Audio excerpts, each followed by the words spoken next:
CACB എക്സാമിന്റെ full syllabus covering video സീരീസിന്റെ ബാങ്കിങ്ങിന്റെ മൂന്നാമത്തെ ക്ലാസ് ആണ് നമ്മൾ ഇന്ന് ഡിസ്കസ് ചെയ്യാൻ പോകുന്നത്. കഴിഞ്ഞ ബാങ്കിങ്ങിന്റെ 2 ക്ലാസ്സിൽ ബാങ്കിങ്ങുമായി ബന്ധപ്പെട്ട ബേസ് കംപ്ലീറ്റ് ഡിസ്കസ് ചെയ്തിട്ടുണ്ട്. നിങ്ങൾ ആ ക്ലാസ് കണ്ടിട്ട് വേണം ഈ വീഡിയോ സീരീസ് കാണേണ്ടത്.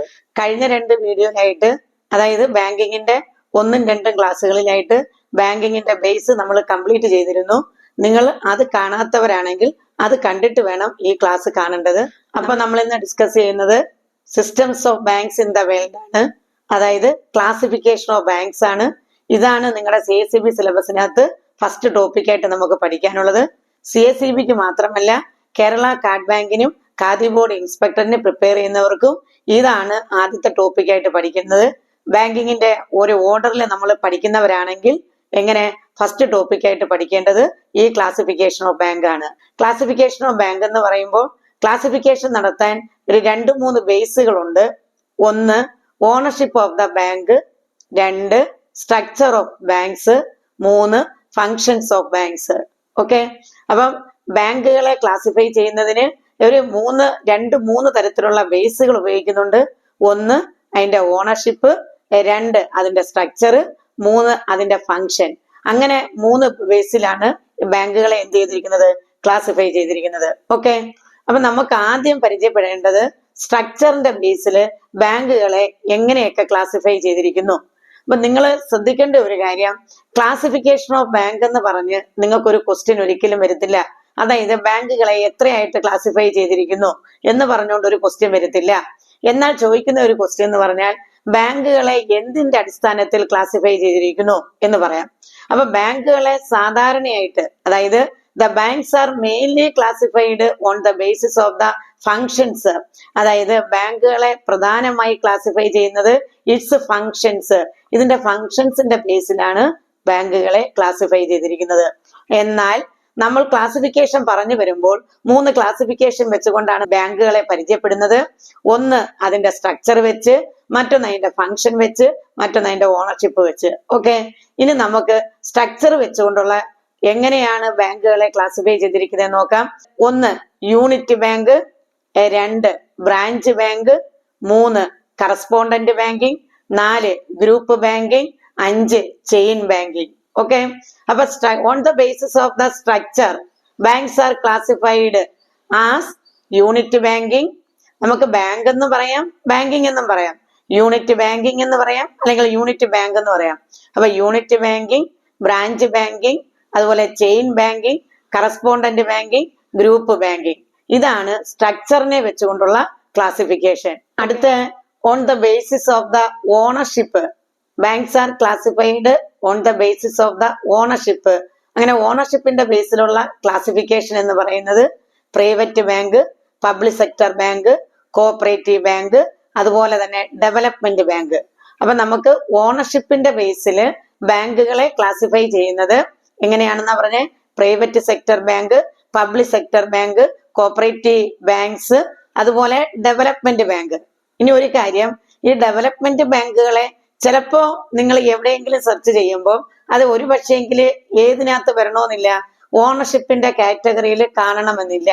എന്നാൽ ഡെവലപ്മെന്റ് ബാങ്കുകളെയും നമ്മൾ ഏത് കാറ്റഗറിയിൽ ഉൾപ്പെടുത്തിക്കൊണ്ട് അതിന്റെ ക്ലാസിഫിക്കേഷൻ വരുന്നത്, അതിന്റെ ഓണർഷിപ്പിന്റെ ബേസിലാണ് ക്ലാസിഫിക്കേഷൻ വരുന്നത്. അടുത്ത നമുക്ക് മറ്റൊന്ന് പറയാനുള്ളതെന്ന് പറയുന്നത് on the basis of function banks are classified on the basis of function. നമുക്ക് പഠിക്കാനുള്ള എല്ലാ ബാങ്കുകളുടെ ക്ലാസിഫിക്കേഷനും അതിന്റെ ഫങ്ഷനെ വെച്ചുകൊണ്ട് തന്നെയുള്ള ക്ലാസിഫിക്കേഷനാ. നമ്മളിപ്പോ നേരത്തെ പറഞ്ഞല്ലോ, ഏതാണ് സ്ട്രക്ചറിനെ വെച്ചുകൊണ്ടുള്ള ക്ലാസിഫിക്കേഷൻ, അതുപോലെ തന്നെ ഓൺ ദ ബേസിസ് ഓഫ് ഓണർഷിപ്പിനെ വെച്ചുകൊണ്ടുള്ള ക്ലാസിഫിക്കേഷൻ.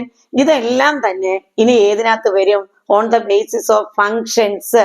ഫങ്ഷൻസിനെ വെച്ചുകൊണ്ടുള്ള ക്ലാസിഫിക്കേഷനകത്ത് ഈ മുകളിൽ പറഞ്ഞ 2 ക്ലാസിഫിക്കേഷനകത്ത് വന്നിരിക്കുന്ന ബാങ്കുകളും അതിൽ വരും. അത് കൂടാതുള്ള ഏതൊക്കെ വരുമെന്ന് ചോദിച്ചു കഴിഞ്ഞാൽ ഏതൊക്കെയാണ്, ഹോൾസെയിൽ ബാങ്കിങ് വരും, റീറ്റെയിൽ ബാങ്കിങ് വരും, യൂണിവേഴ്സൽ ബാങ്കിങ് വരും.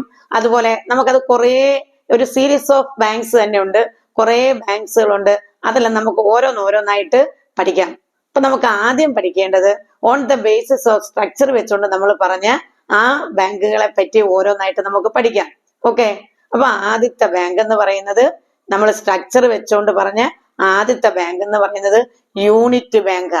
അപ്പൊ എന്താണ് യൂണിറ്റ് ബാങ്ക്? അപ്പം യൂണിറ്റ് ബാങ്ക് എന്ന് പറഞ്ഞാൽ ഒരു സിംഗിൾ ഓഫീസിലൂടെ മാത്രം ബാങ്കിങ്ങിന്റെ ബിസിനസ് പ്രൊവൈഡ് ചെയ്യുകയാണെങ്കിൽ അതിനെയാണ് നമ്മൾ എന്തെന്ന് പറയുന്നത്? യൂണിറ്റ് ബാങ്ക് അല്ലെങ്കിൽ യൂണിറ്റ് ബാങ്കിങ് എന്ന് പറയുന്നത്. നിങ്ങൾക്ക് ക്ലിയർ ആയോ?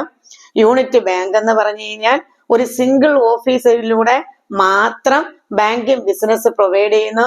And they have no branches. അവർക്ക് എന്തില്ല? ബ്രാഞ്ചസ് ഇല്ല. ബ്രാഞ്ചസ് ഇല്ലാത്തത് കൊണ്ടാണ് അതിനെ യൂണിറ്റ്, ഒന്നെന്നുള്ള അർത്ഥം വരുന്ന രീതിയിൽ നമ്മൾ അതിനെ യൂണിറ്റ് ബാങ്ക് എന്നുള്ളത് വിളിക്കുന്നത്. ഓക്കെ, അപ്പൊ യൂണിറ്റ് ബാങ്കിന്റെ പ്രത്യേകത എന്തൊക്കെയാണെന്ന് വെച്ചാൽ നമുക്കൊരു 3-5 പോയിന്റിലൂടെ അങ്ങ് പറയാം. ഒന്ന്, സിംഗിൾ ഓഫീസിലൂടെയാണ് അത് ബാങ്കിങ് ബിസിനസ് പ്രൊവൈഡ് ചെയ്യുന്നത്. 2, ദേ ഹാവ് നോ ബ്രാഞ്ചസ്. അവർക്ക് ബ്രാഞ്ചസ് ഇല്ല. They are provide banking business to the limited area. അവര് ബാങ്കിങ് ബിസിനസ് കൊടുക്കുന്നത് ലിമിറ്റഡ് ഏരിയ അല്ലെങ്കിൽ ടു ദ ലിമിറ്റഡ് കമ്മ്യൂണിറ്റി. ആ ഒരു ലിമിറ്റഡ് ഏരിയയിലുള്ള ആളുകൾക്ക് മാത്രമാണ് അവരെന്ത് ചെയ്യുന്നത്? ബാങ്കിങ്ങിന്റെ ബിസിനസ് പ്രൊവൈഡ് ചെയ്യുന്നത്. അപ്പൊ 3 നമ്മൾ പറഞ്ഞതിന്റെ പ്രത്യേകതയായിട്ട് അടുത്ത 4ാമത്തെ ഒരു പ്രത്യേകത എന്ന് പറയുന്നത് these banks are called localised bank. ഈ ബാങ്കുകളെ നമ്മൾ എന്തെന്നാ വിളിക്കുന്നത്?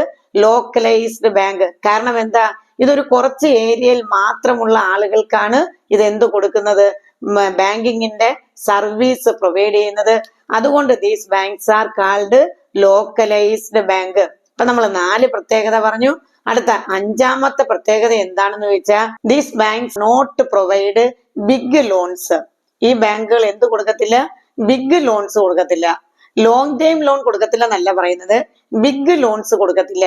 Because they have only limited capital. അവർക്ക് എന്ത് മാത്രമേ ഉള്ളൂ?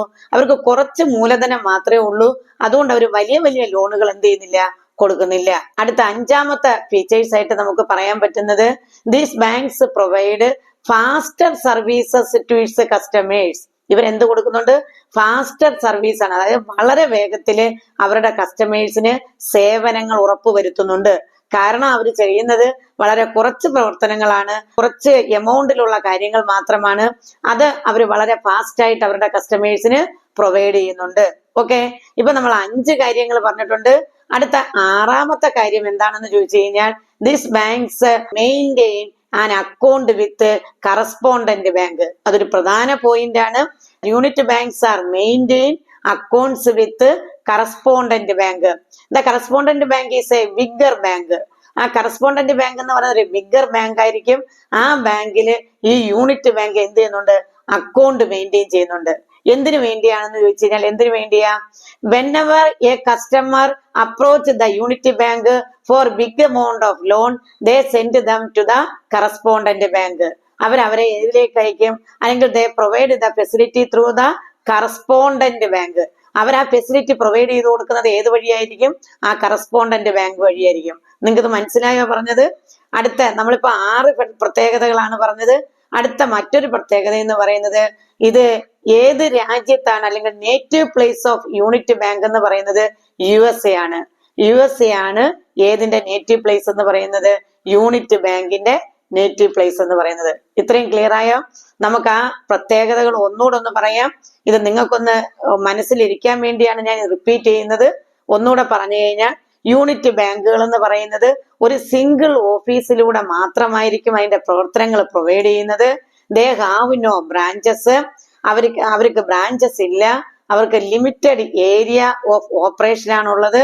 അവർ വളരെ കുറച്ച് പ്രവർത്തനങ്ങൾ മാത്രമേ ചെയ്യത്തുള്ളൂ. അതുപോലെ തന്നെ they do not provide big loans. അവർ വലിയ ലോണുകൾ ഒന്നും കൊടുക്കത്തില്ല. And they maintain an account with correspondent bank. അവർ കറസ്പോണ്ടന്റ് ബാങ്കുമായിട്ട് എന്ത് ചെയ്യുന്നുണ്ട്? ഒരു അക്കൗണ്ട് മെയിൻറ്റെയിൻ ചെയ്യുന്നുണ്ട്. ആ കറസ്പോണ്ടന്റ് ബാങ്ക് എന്ന് പറയുന്നത് ഒരു ബിഗ്ഗർ ബാങ്ക് ആയിരിക്കും. ഈ യൂണിറ്റ് ബാങ്ക് അവരുടെ കസ്റ്റമേഴ്സിന് എന്ത് കൊടുക്കുന്നുണ്ട്? ഫാസ്റ്റർ സർവീസ് ആണ് പ്രൊവൈഡ് ചെയ്യുന്നത്. അതുപോലെ മറ്റൊരു പ്രത്യേകത എന്ന് പറയുന്നത് ഈ ബാങ്കുകളെ ലോക്കലൈസ്ഡ് ബാങ്ക് എന്നാണ് വിളിക്കുന്നത്. അതിന്റെ കാരണം അവർ ആ ലിമിറ്റഡ് കമ്മ്യൂണിറ്റിയിൽ മാത്രമേ പ്രവർത്തനങ്ങൾ കൊടുക്കുന്നുള്ളൂ. അതുകൊണ്ട് ഈ ബാങ്കുകളെ നമ്മൾ എന്തെന്ന് വിളിക്കുന്നുണ്ട്? ലോക്കലൈസ്ഡ് ബാങ്ക് എന്ന് വിളിക്കുന്നുണ്ട്. ഇനി ഇവരെ ഏതെങ്കിലും ഒരു കസ്റ്റമർ ഒരു ബിഗ്ഗർ എമൗണ്ട് ഓഫ് ലോണിന് വേണ്ടി അപ്രോച്ച് ചെയ്താൽ അവർ ആ ലോൺ പ്രൊവൈഡ് ചെയ്ത് കൊടുക്കുന്നത് ത്രൂ ദ ഏത് ബാങ്ക് വഴിയായിരിക്കും? Through the correspondent bank. Correspondent bank വഴിയായിരിക്കും അവർ എന്ത് ചെയ്യുന്നത്? ആ സേവനം ഉറപ്പാക്കുന്നത്. ഇനി ഈ ബാങ്കുകളുടെ നേറ്റീവ് പ്ലേസ് അല്ലെങ്കിൽ യൂണിറ്റ് ബാങ്കിന്റെ നേറ്റീവ് പ്ലേസ് ഏതാന്ന് ചോദിച്ചാൽ USA ആണ്. ഓക്കെ, അപ്പൊ ഈ യൂണിറ്റ് ബാങ്കിനെ പറ്റി ഇത്രയും പോയിന്റുകൾ നിങ്ങൾ അറിഞ്ഞിരുന്നാൽ മതി. യൂണിറ്റ് ബാങ്കിന്റെ കാര്യം ക്ലിയർ ആയോ? സ്ട്രക്ചറിന്റെ ബേസിലുള്ള ക്ലാസിഫിക്കേഷനിൽ ഇനി അടുത്ത ബാങ്കിങ് എന്ന് പറയുന്നത് ബ്രാഞ്ച് ബാങ്കിങ് ആണ്. നമ്മൾ ആദ്യം പഠിച്ചത് യൂണിറ്റ് ബാങ്കിങ്, രണ്ടാമത്തത് ബ്രാഞ്ച് ബാങ്കിങ്. ബ്രാഞ്ച് ബാങ്കിങ് എന്ന് പറയുന്നത് യൂണിറ്റ് ബാങ്കിങ്ങിന്റെ നേരെ ഓപ്പോസിറ്റാ.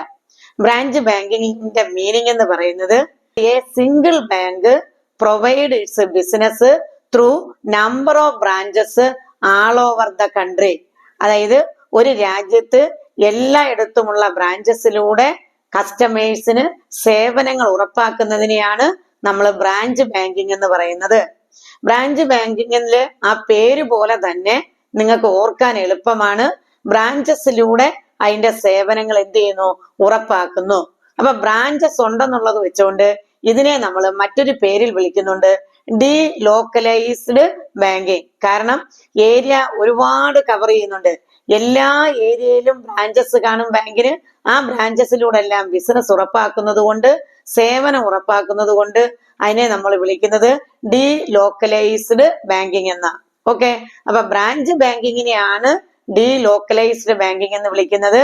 നമ്മൾ യൂണിറ്റ് ബാങ്കിങ്ങിനെ എന്തെന്ന് വിളിക്കുമായിരുന്നു? ലോക്കലൈസ്ഡ് ബാങ്കിങ് എന്ന് വിളിക്കുമെങ്കിൽ ഇതിനെ നമ്മൾ എന്തെന്നാ വിളിക്കുന്നത്? ഡി ലോക്കലൈസ്ഡ് ബാങ്കിങ് എന്നാണ് വിളിക്കുന്നത്. ഇനി ഇവിടെ നിങ്ങൾക്ക് കൺഫ്യൂഷൻ ഉണ്ടാകുന്ന ഒരു കാര്യമുണ്ട്. യൂണിറ്റ് ബാങ്കിങ്ങിൽ നമ്മൾ പറയുന്നത് bank provide it's business through single office എന്നാണ്. എന്നാൽ ഇവിടെ നമ്മൾ പറയുന്നത് എ സിംഗിൾ ബാങ്ക് പ്രൊവൈഡ് എന്നുള്ളതാ. അപ്പൊ സിംഗിൾ ബാങ്ക് എന്ന് കേൾക്കുമ്പോഴേ നിങ്ങൾ കയറി യൂണിറ്റ് ബാങ്ക് എന്ന് പറയരുത്. അതിന്റെ ബാക്കിയും കൂടെ നോക്കിയിട്ട് വേണം നിങ്ങൾ ആൻസർ ചെയ്യേണ്ടത്. മറ്റത് യൂണിറ്റ് ബാങ്കിൽ പറയുന്നത് എന്താണ്? A bank provide it's business through A single office. ഒരൊറ്റ ഓഫീസിലൂടെ മാത്രം പ്രവർത്തനം നടത്തുന്നു. എന്നാൽ ബ്രാഞ്ച് ബാങ്കിങ്ങിൽ പറയുന്നത് A single bank provide it's business through the number of branches all over the country. ഇന്ത്യയിൽ മുഴുവനായിട്ട് അല്ലെങ്കിൽ നമ്മുടെ രാജ്യത്ത് മുഴുവനായിട്ടും ബ്രാഞ്ചസുകളിലൂടെ എന്ത് ചെയ്യുന്നു? അതിന്റെ സർവീസ് ഉറപ്പുവരുത്തുന്നതിനെയാണ് ബ്രാഞ്ച് ബാങ്കിങ് എന്ന് പറയുന്നത്. ഈ ബ്രാഞ്ച് ബാങ്കിങ്ങിന്റെ നേറ്റീവ് പ്ലേസ് എന്ന് പറയുന്നത് UK ആണ്. ഏതാണ്? UK ആണ്, അല്ലെങ്കിൽ ബ്രിട്ടൻ എന്നായിരിക്കും കാണിക്കുന്നത്. അപ്പം ബ്രിട്ടൻ അല്ലെങ്കിൽ UK ആണ് ഏതെന്ന് പറയുന്നത് ബ്രാഞ്ച് ബാങ്കിങ്ങിന്റെ നേറ്റീവ് പ്ലേസ് എന്ന് പറയുന്നത്. ഇന്ന് ഇന്ത്യയിലും അതാണ് ഫോളോ ചെയ്യുന്നത്. ഇന്ത്യയിലും ഏതുണ്ട്? ബ്രാഞ്ച് ബാങ്കിങ് ഉണ്ട്. അപ്പം branch banking prevalent in UK and India. Branch banking എവിടെയൊക്കെ നിലവിലുണ്ടെന്ന് ചോദിച്ചു കഴിഞ്ഞാൽ എവിടെയൊക്കെ ഉണ്ട്? ഇന്ത്യയിലും ഉണ്ട്, UK യിലും ഉണ്ട്. ബ്രാഞ്ച് ബാങ്കിങ്ങിന്റെ പ്രത്യേകതകൾ എന്തൊക്കെയാണെന്ന് നമുക്ക് ഒന്നും കൂടെ പറയാം. എന്തൊക്കെയാണ്? ഒരു സിംഗിൾ ബാങ്ക് ബ്രാഞ്ചസുകളിലൂടെ അതിന്റെ ബിസിനസ് എല്ലാ കസ്റ്റമേഴ്സിനും ഉറപ്പുവരുത്തുന്നു. അതുപോലെ തന്നെ ഇതിനെ ഡി ലോക്കലൈസ്ഡ് ബാങ്ക് എന്നാണ് പറയുന്നത്. ഇവർക്കുള്ള ഓപ്പറേഷൻ എന്ന് പറയുന്നത് അൺലിമിറ്റഡ് ഓപ്പറേഷൻ ആയിരിക്കും. ഇവരുടെ ഓപ്പറേഷൻ എന്ന് പറയുന്നത് അൺലിമിറ്റഡ് ഏരിയ ഓഫ് ഓപ്പറേഷൻ എന്നാണ് പറയുന്നത്. അതുപോലെ തന്നെ ഇവര് ബിഗ് എമൗണ്ട് ഓഫ് ലോൺസ് കൊടുക്കുന്നുണ്ട്. ബിഗ് എമൗണ്ട് ഓഫ് ലോൺസ് ഇവർ എന്ത് ചെയ്യുന്നുണ്ട്? പ്രൊവൈഡ് ചെയ്യുന്നുണ്ട്. കാരണം ഇവർക്ക് എന്തുണ്ട്? ഒരുപാട് ബ്രാഞ്ചസും ഒരുപാട് ബിസിനസ്സും ഒക്കെ ഉള്ളത് കൊണ്ട് ഇവർ എല്ലാ തരത്തിലുള്ള ലോണുകളും പ്രൊവൈഡ് ചെയ്യുന്നുണ്ട്. എല്ലാ തരത്തിലുള്ള ലോൺ എന്ന് പറയുമ്പോൾ ഷോർട്ട് ടൈം ലോണുകൾ കൊടുക്കും, മീഡിയം ടൈം ലോണുകൾ കൊടുക്കും, ലോങ് ടൈം ലോണുകൾ കൊടുക്കും. ബിഗ് എമൗണ്ട് ഓഫ് ലോൺസുകൾ പ്രൊവൈഡ് ചെയ്യുന്ന ഒരു സിസ്റ്റമാണ് ഏതെന്ന് പറയുന്നത് ബ്രാഞ്ച് ബാങ്കിങ് എന്ന് പറയുന്നത്. അതുപോലെ തന്നെ customers can avail all type of banking operations from the branch banking. All type of operation എന്ന് പറയുമ്പോൾ all type of banking operations are available from the branch banking system. മനസ്സിലായോ? ബ്രാഞ്ച് ബാങ്കിങ് സിസ്റ്റത്തിലൂടെ കസ്റ്റമേഴ്സിന് എല്ലാ തരത്തിലുള്ള ബാങ്കിങ് ആക്ടിവിറ്റീസും available ആയിരിക്കും. ഇത്രയും clear ആയോ? ഇനി ഇത് ഏതൊക്കെ രാജ്യത്താണ് ഇപ്പൊ ഉള്ളത്? UK ആണ് നേറ്റീവ് പ്ലേസ്. ഇന്ത്യയിലും ബ്രാഞ്ച് ബാങ്കിങ് ഉണ്ട്. നമുക്കറിയാലോ, നമ്മുടെ നാഷണലൈസ്ഡ് ബാങ്കുകളെല്ലാം എടുത്തു നോക്കേ. ഇപ്പൊ state bank of India, state bank of ഇന്ത്യക്ക് ഇന്ത്യയിൽ എല്ലായിടത്തും, ഇന്ത്യയിൽ നിന്ന് മാത്രമല്ല അവർക്ക് ഔട്ട്സൈഡ് ഇന്ത്യക്ക് വെളിയിലും എന്തുണ്ട്, അവർക്ക് ബ്രാഞ്ചസ് ഉണ്ട്. അതുപോലെ കാനറ ബാങ്കിന് എല്ലായിടത്തും ബ്രാഞ്ചസ് ഉണ്ട്. അതുപോലെ തന്നെ യൂണിയൻ ബാങ്കിനുണ്ട്. അങ്ങനെ എല്ലാ നാഷണലൈസ്ഡ് ബാങ്കുകൾക്കും അല്ലെങ്കിൽ എല്ലാ ഷെഡ്യൂൾഡ് ബാങ്കുകൾക്കും നമ്പർ ഓഫ് ബ്രാഞ്ചസ് ഉണ്ട് നമ്മുടെ ഇന്ത്യയിൽ. അതുകൊണ്ടാണ് ഇന്ത്യയിലും ഏത് ബാങ്കിങ് സിസ്റ്റം ആണെന്ന് പറയുന്നത്, ബ്രാഞ്ച് ബാങ്കിങ് സിസ്റ്റം ഫോളോ ചെയ്യുന്നെന്ന് പറയുന്നത്. അപ്പൊ നിങ്ങൾക്ക് ബ്രാഞ്ച് ബാങ്കിങ്ങിനെ പറ്റി ക്ലിയർ ആയോ? ഇത് ഞാൻ റിപ്പീറ്റ് ചെയ്യണോ ഒന്നുകൂടെ? അതിന്റെ പ്രത്യേകത ഇത് ഒരുവിധം ഉള്ളവർക്ക് ക്ലിയർ ആയിട്ട് അറിയാവുന്നതാ. കാരണം ബ്രാഞ്ച് ബാങ്കിങ് നമ്മുടെ രാജ്യത്തുള്ളത് കൊണ്ട് അതിന്റെ പ്രത്യേകത എല്ലാവർക്കും അറിയാവുന്നതാ. അപ്പം ഒന്നുകൂടെ എടുത്തു പറയാനുള്ള ഒരു കാര്യം, A single bank provide it's business through number of branches. ഇതാണ് ബ്രാഞ്ച് ബാങ്കിങ്. ക്ലിയർ ആയോ? A single bank. ആ സിംഗിൾ ബാങ്ക് കാണുന്നുടനെ നമ്മൾ ക്വസ്റ്റ്യൻ അങ്ങോട്ട് കിട്ടുന്നുടനെ ബാക്കി വായിക്കാതെ എല്ലാവരും യൂണിറ്റ് ബാങ്ക് എന്നുള്ളത് ആൻസർ ചെയ്യാൻ നിൽക്കും. അപ്പൊ അങ്ങനെയല്ല, A single bank through it's network of branches. അത് നിങ്ങൾ നോക്കിക്കോണം. അതാണ് ബ്രാഞ്ച് ബാങ്കിങ്. ക്ലിയർ ആയല്ലോ? ഓക്കെ, ഇനി നമുക്ക് അടുത്തത് പഠിക്കാനുള്ളത് ഏതാണ്?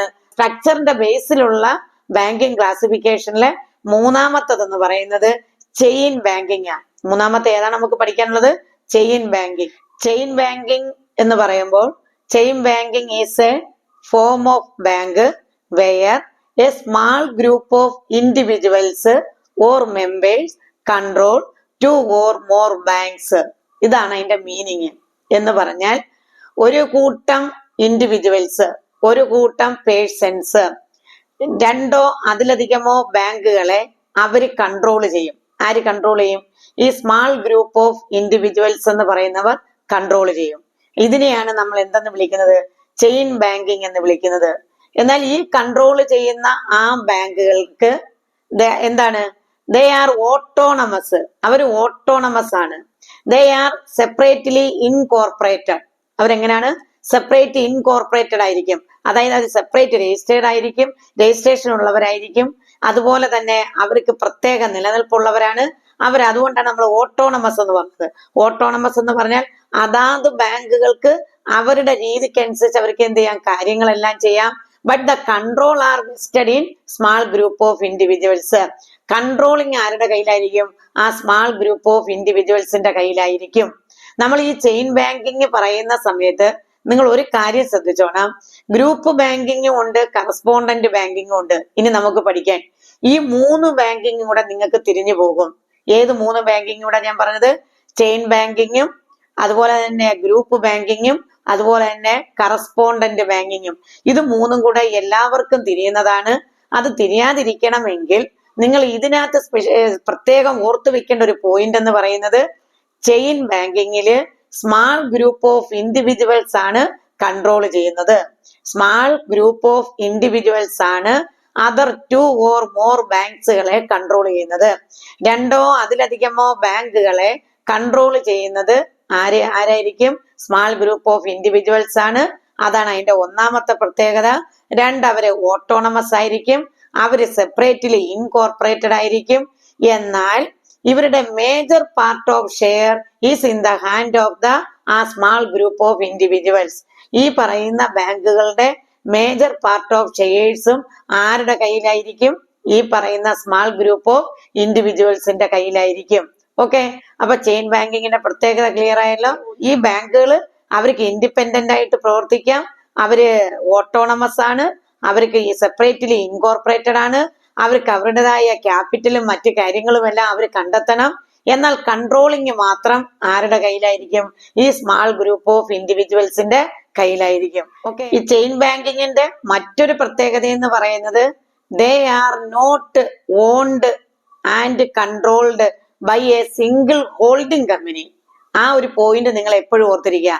ദേ are not owned and controlled by a single holding company. ഇവരെ എന്തല്ല, ഒരു ഹോൾഡിംഗ് കമ്പനി അല്ല ഇവരെ എന്ത് ചെയ്തിരിക്കുന്നത്? ഓൺ ചെയ്തിരിക്കുകയോ കൺട്രോൾ ചെയ്യുകയോ ചെയ്യുന്നത്. അത് എടുത്തു പറയാനുള്ള കാരണം, നമുക്ക് ഗ്രൂപ്പ് ബാങ്കിങ് പറയുമ്പം അതിനകത്ത് ഹോൾഡിംഗ് കമ്പനിയാണ് വരുന്നത്. എന്നാൽ ചെയിൻ ബാങ്കിങ്ങില് കൺട്രോളിങ് ആരുടെ കയ്യിലാണെന്നാ പറഞ്ഞ? സ്മാൾ ഗ്രൂപ്പ് ഓഫ് ഇൻഡിവിജ്വൽസ് ആണ്, നോട്ട് എ ഹോൾഡിംഗ് കമ്പനി. എന്തല്ല, ഒരു ഹോൾഡിംഗ് കമ്പനി അല്ല. പിന്നെ നമ്മൾ പറഞ്ഞായിരുന്നല്ലോ, മേജർ പാർട്ട് ഓഫ് ഷെയർ ആരുടെ കയ്യിലായിരിക്കും? ഈ സ്മാൾ ഗ്രൂപ്പ് ഓഫ് ഇൻഡിവിജ്വൽസിന്റെ കയ്യിലായിരിക്കും.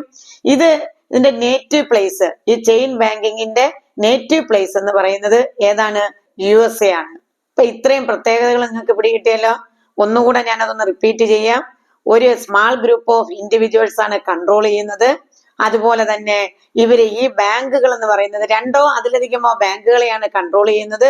ഈ ഓരോ ബാങ്കും ഓട്ടോണമസ് ആണ്. അവർക്ക് സെപ്പറേറ്റ് ക്യാപിറ്റൽ ഉണ്ട്. അവർ സെപ്പറേറ്റ് ഇൻകോർപ്പറേറ്റഡ് ആണ്. എന്നാൽ കൺട്രോളിങ് മാത്രം ആരുടെ കയ്യിലാണെന്നേ ഉള്ളൂ? ഈ സ്മാൾ ഗ്രൂപ്പ് ഓഫ് ഇൻഡിവിജ്വൽസിന്റെ കയ്യിലാണ്. ഈ chain banking is not under a holding company. അവർ ആരുടെ കയ്യിലല്ല? ഒരു ഹോൾഡിംഗ് കമ്പനിയുടെ കീഴിലല്ല ആര് പ്രവർത്തിക്കുന്നത്? ഈ ചെയിൻ ബാങ്കിങ് സിസ്റ്റം വരുന്നത്. ചെയിൻ ബാങ്കിങ്ങിന്റെ നേറ്റീവ് പ്ലേസ് എന്ന് പറയുന്നത് ഏതാണ്? USA ആണ്.